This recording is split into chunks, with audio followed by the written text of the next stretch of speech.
Vamos en esta programación a realizar una pequeña evaluación en lo que significa en este momento el contexto de cómo se va desarrollando en el marco del nuevo gobierno toda esta situación política, comenzando por el Ejecutivo, así también como por la Asamblea Nacional, respecto a la gestión y también al direccionamiento que se está dando en el ámbito de la gobernabilidad que se está llamando en este país del encuentro.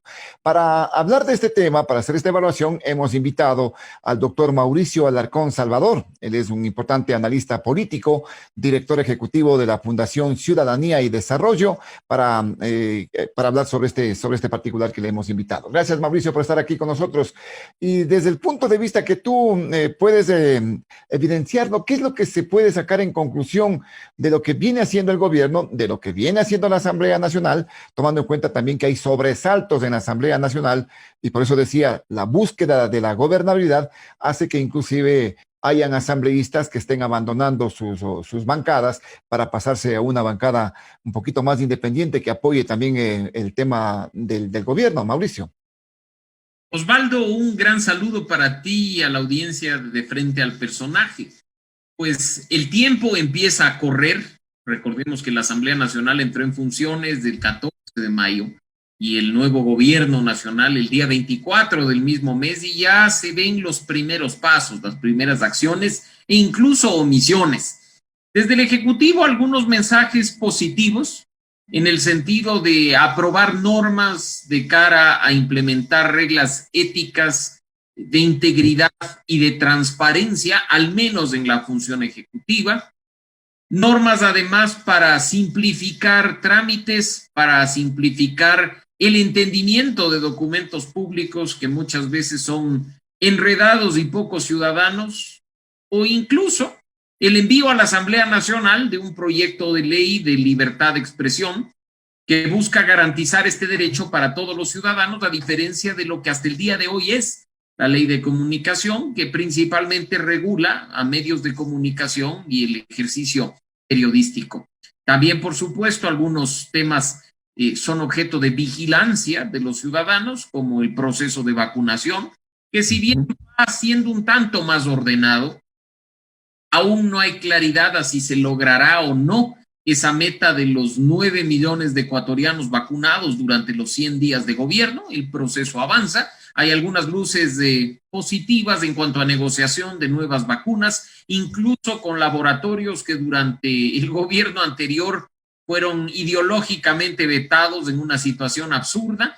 Y pues esperemos que esto dé resultados positivos por el bien del país. Hablar de aspectos negativos o críticos cuando el gobierno ni siquiera ha cumplido un mes en funciones, creo que es prematuro. No obstante, no podemos ni debemos perder nuestra capacidad de criticar cuando el gobierno cometa errores, se equivoque o haga designaciones erróneas, como ya algunos temas han saltado en las últimas semanas. Si pasamos, Osvaldo, en cambio, a la legislatura, a nuestra Asamblea Nacional, un primer mes bastante entretenido, entre comillas, porque nunca antes habíamos tenido esa cantidad de deserciones, de camisetazos, de transfugismo político en tan poco tiempo. En un mes prácticamente, ¿no? En este caso. Mira que el Partido Social Cristiano, históricamente respetado y reconocido por la estabilidad de sus cuadros, por la organicidad de las decisiones, ha perdido 4 miembros. 4 asambleístas, así es. Y que pues está a punto de dejar de ser bancadas y sufre una baja adicional. Y ya vemos además bajas de Izquierda Democrática, de Pachacutic y hasta de UNES. Correísta. Claro, el bloque correísta.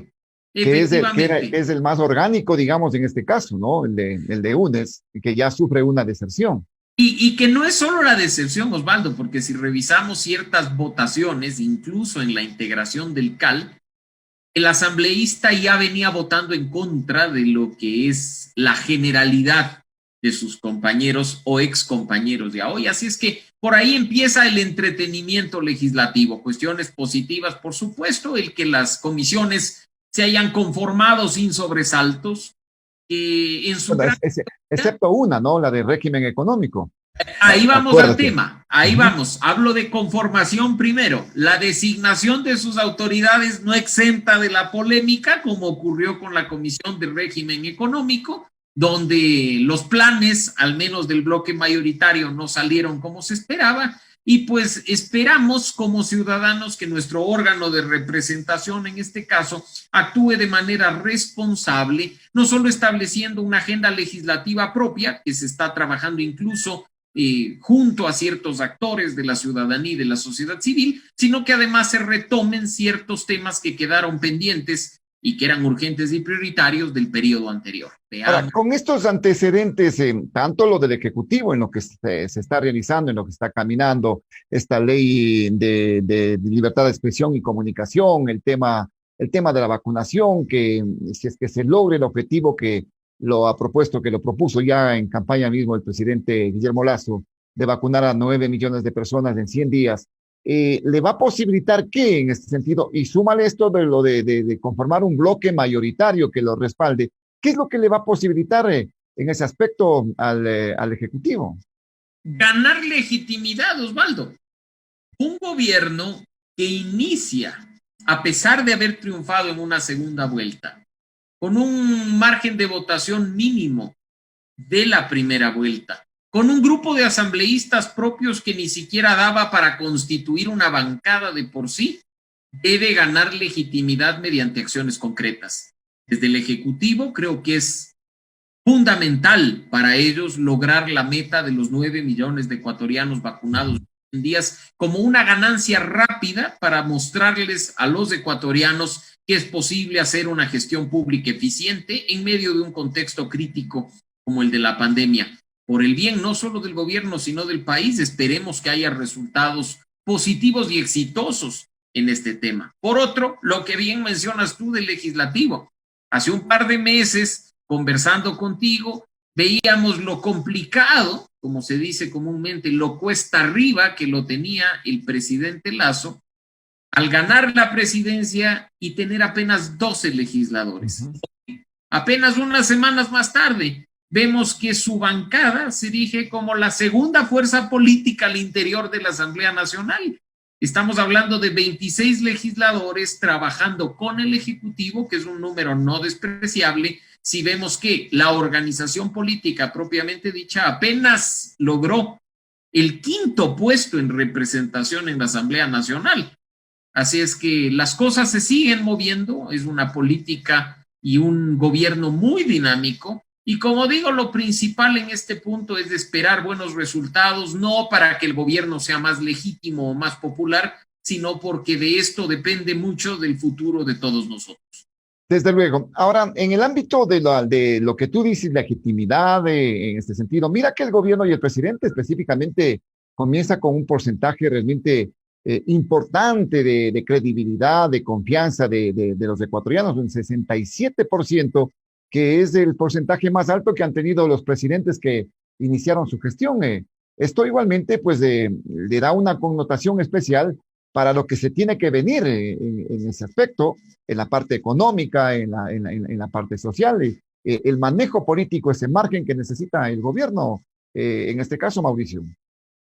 Sin duda, Osvaldo, son cifras que incluso le son agradables a los ecuatorianos, pero que creo que se fundamentan mucho en la esperanza que tenemos en cambio. No te olvides que 14 años después vemos una opción política distinta en el poder, una ideología distinta, una forma de gobernar distinta. Y ahí está la expectativa del pueblo ecuatoriano en general en que ese cambio no sea simplemente un cambio de poder de mano a mano, sino un verdadero cambio en beneficio de todos, que pueda ser atendida de la mejor manera la economía, la salud, la seguridad. Ahí está esa cifra alta, que puede venirse abajo de una manera muy rápida, muy fugaz, si no se ven resultados que beneficien a todos. Recuerda tú que en el año 96, Abdalá Bucaram probablemente no ingresó con una credibilidad y una confianza tan alta como hoy lo hace Guillermo Lasso, pero sin duda superior al 60%. Y en apenas 6 meses el gobierno no tenía ni siquiera el 10%. Claro, terminó con el 6%, ¿no? Son Terminó las la gestión acciones. con el Así es, 6%. Osvaldo. Y son las acciones concretas, las ganancias rápidas, el cumplimiento de un plan de trabajo con el que se ganó la elección, lo que va a permitir que esas cifras probablemente se sostengan en números similares durante los 6 primeros meses, durante el primer año. Como digo, lo óptimo en estos casos es que dejemos ya, con el pasar de las semanas, la expectativa y se vaya asentando la credibilidad de los ecuatorianos en su gobierno una vez que empiecen a ver resultados positivos en temas que tienen que ser. Ya, pero en qué se estaría basando la credibilidad de Mauricio, tomando en cuenta un año, digamos, un tiempo tan complicado como es este de la pandemia, el tema de la reactivación económica? ¿Qué es lo que están buscando los ecuatorianos en este caso? Trabajo, reactivación es lo que se necesita. ¿Es factible llegar en estas condiciones a cumplir esas metas y mantener estos hitos en el ámbito de aprobación, de esperanza que tienen los ecuatorianos? Tú lo has dicho de manera muy clara, las cifras en este momento se basan en la esperanza. No se basan en acciones o en hechos concretos porque en tan poco tiempo es imposible determinar qué ha sido positivo o qué se puede calificar como negativo hacia los ecuatorianos. Recordemos las prioridades, que no solo las presentó Guillermo Lasso cuando fue candidato, sino creo que la gran mayoría de aspirantes a la presidencia. La economía, la seguridad, la salud, el empleo, sin dejar de lado aquellos asuntos que fueron incorporados en la segunda vuelta por demanda de la ciudadanía, los temas medioambientales, los temas de género, los temas de transparencia y de lucha contra la corrupción. El reto que tiene por delante este gobierno es enorme, Osvaldo. Hay muchos frentes abiertos a lo largo del tiempo y hay una situación crítica que va incluso mucho más allá de la pandemia. Lo óptimo en este caso, como he dicho, es que esa esperanza vaya concretándose en credibilidad conforme se vean las primeras acciones de gobierno. Esperemos que efectivamente así sea, más allá de simpatías o antipatías políticas. De lo que se trata es de dar viabilidad a un país que necesita superar el bache en el que se encuentra de manera urgente.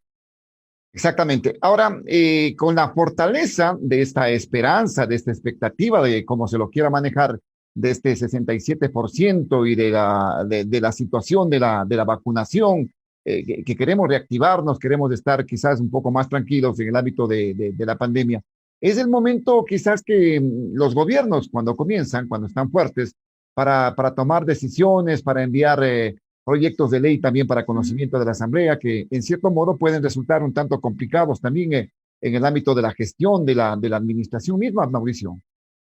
Tú lo has dicho, y ahí incluso se pondrá a prueba la supuesta mayoría o la supuesta alianza que existe al interior de la Asamblea Nacional. En lo principal, yo creo que lo que vimos en acción durante los primeros días de instalación del legislativo fue un acuerdo puntual para designar autoridades de integrar comisiones. Y cuando vengan esos proyectos de ley que tú bien señalas, probablemente en materia económica, en materia tributaria o en temas que tengan que ver con la generación de empleo y con las condiciones laborales de los ecuatorianos, se pondrá a prueba la integración misma de la Asamblea Nacional, donde incluso estos 26 miembros de una bancada oficialista terminan siendo insuficientes para cualquier decisión que pretenda tomarse al interior de nuestro órgano de representación. Pues tú le ves qué tipo de proyectos deberán tener la urgencia en este caso. Me imagino que la reforma tributaria de la que se estaba hablando, pero con algunas consideraciones que no vayan a topar temas sensibles para que no ocurra o no exista un viso de lo que pasó en Colombia, por ejemplo. ¿Qué pasa con una reforma laboral? ¿Qué pasa con la seguridad social? Son temas realmente bastante delicados. Y que, Osvaldo, esa delicadeza de los temas, esa sensibilidad de los temas respecto de la ciudadanía puede ser superada fácilmente si se escucha al pueblo. El gobierno, por supuesto, tiene una hoja de ruta trazada, tiene un plan que puso a nuestra consideración cuando el señor Lasso era candidato, pero en este momento ya en el poder No se trata de conquistar votos, se trata de manejar un país en el que más de 17 millones de personas habitan, con distintos puntos de vista, con distintas creencias, con distintas formas de solucionar los problemas en los que todos coincidimos. En ese sentido, para llevar a cabo, para impulsar, para proponer una reforma tributaria, normas en materia económica o asuntos relacionados con la generación de empleo y la situación laboral de nuestros ecuatorianos, es indispensable que se abra un espacio al diálogo, que se escuche a los actores y sectores para evitar que una imposición salida de un escritorio pase factura, como tú bien lo has dicho, está sucediendo en Colombia en este momento. Y no se trata de recular, como ha hecho el presidente Duque, retirar el proyecto de ley una vez incendiado el país. Se trata más bien de que lo que se presente a aprobación de la Asamblea Nacional goce por anticipado de un respaldo ciudadano. Es imposible, por supuesto, que todos se pongan de acuerdo, pero lo fundamental es que al menos la gente conozca cuál va a ser la propuesta antes de que sorpresivamente llegue a la Asamblea Nacional. Desde luego, y esto tendrá que ser motivo de un amplio debate, ¿no? Ojalá que muy participativo con todos los sectores sociales, sectores laborales, la población en general, que tiene también que ver mucho en esta situación. Ojalá se dé en este caso. Pero la incógnita es cómo va a operarse también a nivel de la Asamblea Nacional. ¿Tú crees que le alcance con este nuevo bloque, más los asambleístas oficialistas? No sé si Pachacuti entre también en esta decisión de estructurar una mayoría un tanto más definida, tomando en cuenta que lo que se manifestó es eso, ¿no? Que se está buscando que otros asambleístas vayan saliéndose de los bloques y conformen un bloque que permita esta gobernabilidad. Aprobar buena parte de las leyes en este país se requieren 70 votos. Teniendo 26, ni siquiera se ha llegado a la mitad del camino. No se trata de jalarse asambleístas de otros bloques, no se trata de desarmar a otras organizaciones políticas. Se trata de presentar a la Asamblea Nacional un proyecto de ley o proyectos de leyes que recojan los distintos puntos de vista de los actores políticos, que la legitimidad de los votos de los asambleístas no vaya por negociaciones, por acuerdos o por repartos como vimos en el periodo pasado, sino que más bien nazca legitimada por la representación de la ciudadanía en la Asamblea Nacional. En ese sentido, hay mucho que negociar, sí, pero negociar en cuanto al contenido de los proyectos de ley, no negociar en cuanto a cargos, no negociar en cuanto a condiciones para que se incorporen a nuestro grupo, negociar incluso con los ciudadanos, que hoy más que nunca, Osvaldo, estamos vigilantes de lo que ocurre con nuestro gobierno, con nuestra Asamblea Nacional, con nuestra justicia, con nuestras autoridades. Lo que queremos es resultados que mejoren nuestra vida. No queremos más peleas políticas, no queremos tener autoridades procesadas por la justicia y no queremos tampoco ver que nuestros representantes hacen gala y alarde de la corrupción, como sucedió en el periodo anterior, ante total impunidad por parte de la justicia. ¿Tú le ves que las acciones del Ejecutivo pueden obviar en este tipo de iniciativas? Por ejemplo, en el tema de generación de empleo, de la búsqueda de encontrar algún nicho que permita pues solventar este porcentaje de desempleo y subempleo que existe en nuestro medio, que pueda obviar el tema realmente del conocimiento de la Asamblea sin tomar en cuenta una reforma laboral, por ejemplo. Es difícil porque no todo pasa, Osvaldo, por mejorar las condiciones de vida, me refiero en el contexto de la pandemia, la gente, mucho del impacto económico que ha sufrido el país durante este prácticamente año y medio de restricciones, se debe a la pandemia, a la imposibilidad de que los ecuatorianos estemos afuera realizando actividades cotidianas. Mira que, si bien antes de que se declare la emergencia y la excepción por el COVID-19, ya había una crisis económica en el país, no era tan profunda como la que vivimos ahora, y creo que eso no es un análisis de economistas expertos ni de politólogos expertos, sino de salir a la esquina y ver cuántos negocios alrededor de nuestra casa han cerrado y ver cuánta gente está desempleada de nuestro entorno de familiares y amigos. En ese sentido, lo principal pasa por tener una población sana, vacunada, dispuesta a reactivarse en su vida cotidiana, pero por otro lado, como cuesta empezar nuevamente, partir de cero, como ocurre en muchos casos, también se requieren incentivos no meterle la mano al bolsillo de la gente por más impuestos sobre pretexto de la redistribución o de la solidaridad, como se ha oído por parte de algunos funcionarios. Se trata más bien de incentivar para que aquellos que tengan la posibilidad reabran negocios, vuelvan a estar ahí, que más bien, por ejemplo, estén exentos del pago de impuestos si generan plazas de trabajo en beneficio de aquellos que en este momento están parados. Ojalá, insisto, lo que se presente a la Asamblea Nacional por iniciativa del Ejecutivo responda a la realidad de los ciudadanos y no al estudio burócrata de una persona que con mucha experiencia y conocimiento cree que pueda legislar desde la comodidad de su escritorio. Se trata de activarnos como ciudadanos trabajando de la mano de nuestras autoridades. Ahora, en este mismo sentido, dentro de lo que significará esta transformación o el toque que tiene que darle este gobierno con el direccionamiento del presidente, hay temas que se están evidenciando, por ejemplo, el tema del costo de los combustibles. ¿Tú le ves que habrá una situación que va a involucrar también monetización de activos, o de lo que se ha hablado, el Banco del Pacífico, hidroeléctricas, de CNT? ¿Tú le ves que vamos por ese camino, precisamente aprovechando de estas instancias de primeras que tenemos de un gobierno fuerte? Personalmente, Osvaldo, creo que parte de lo que has mencionado es el camino. El Estado es pésimo administrador. Demostrado ya. Mira tú que una compañía que debería ser rentable, porque incluso estaba privilegiada por monopolio de rutas, como TAME, termina quebrada y con fierros inservibles que ni siquiera sirven para venta a otras personas. Date cuenta lo mal administrador que puede ser el Estado, que la gran cantidad de empresas públicas, incluyendo la empresa pública de medios públicos, tan cacareada y tan perfecta, ha sido rentable o ha dado buen resultado.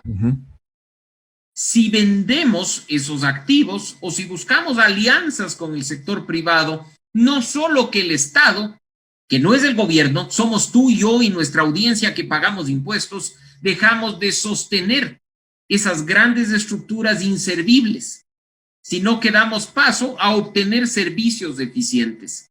Probablemente ese es el camino. Para obtener algo de liquidez, por supuesto que sí, pero sobre todo para tener servicios, para que sean nuestras demandas atendidas. ¿Cómo puede ser posible, Osvaldo, que de la treintena de empresas públicas que tenía el Estado ecuatoriano hace muy pocos años, la única, entre comillas, rentable sea la Corporación Nacional de Telecomunicaciones? ¿Qué pasó con el resto?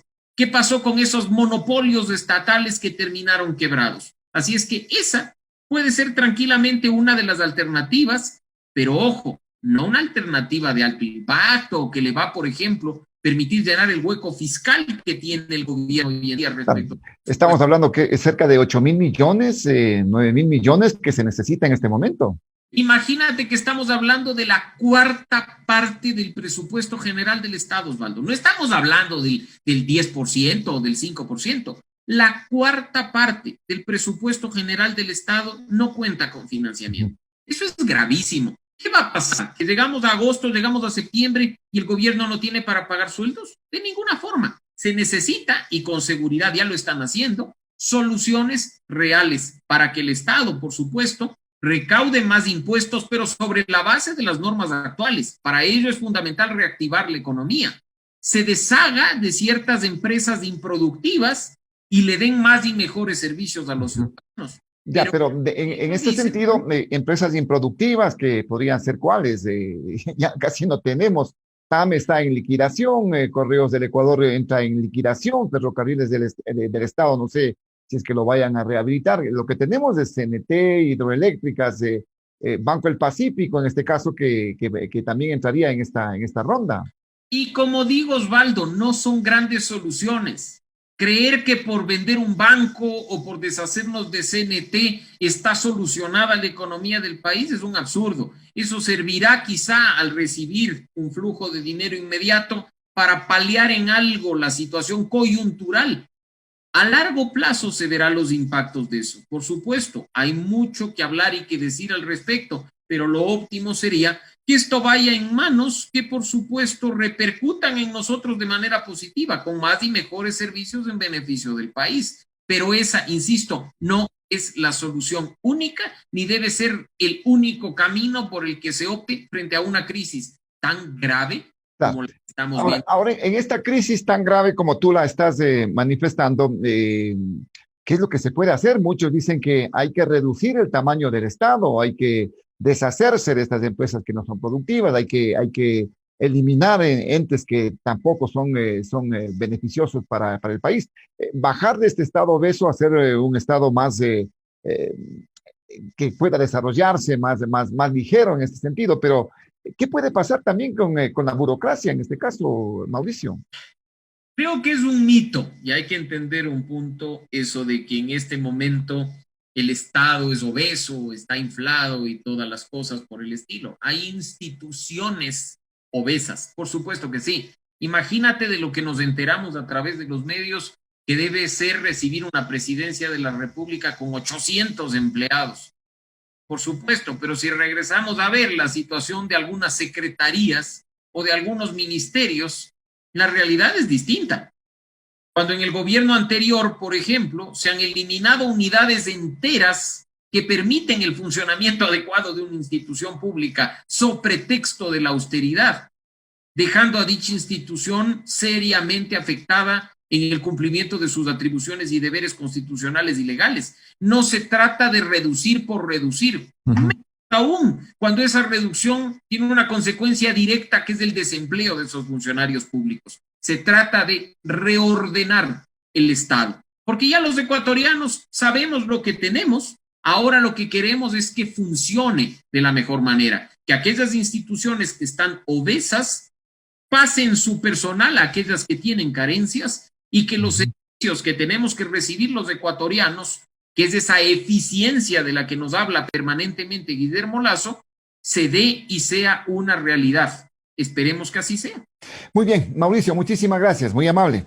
Siempre un gusto, Osvaldo, a la orden. Mauricio Alarcón Salvador, analista político, director ejecutivo de Fundación Ciudadanía y Desarrollo, haciendo este análisis de lo que viene significando este espectro, este panorama, respecto pues a la situación del nuevo gobierno, nueva asamblea y lo que significa realmente el país.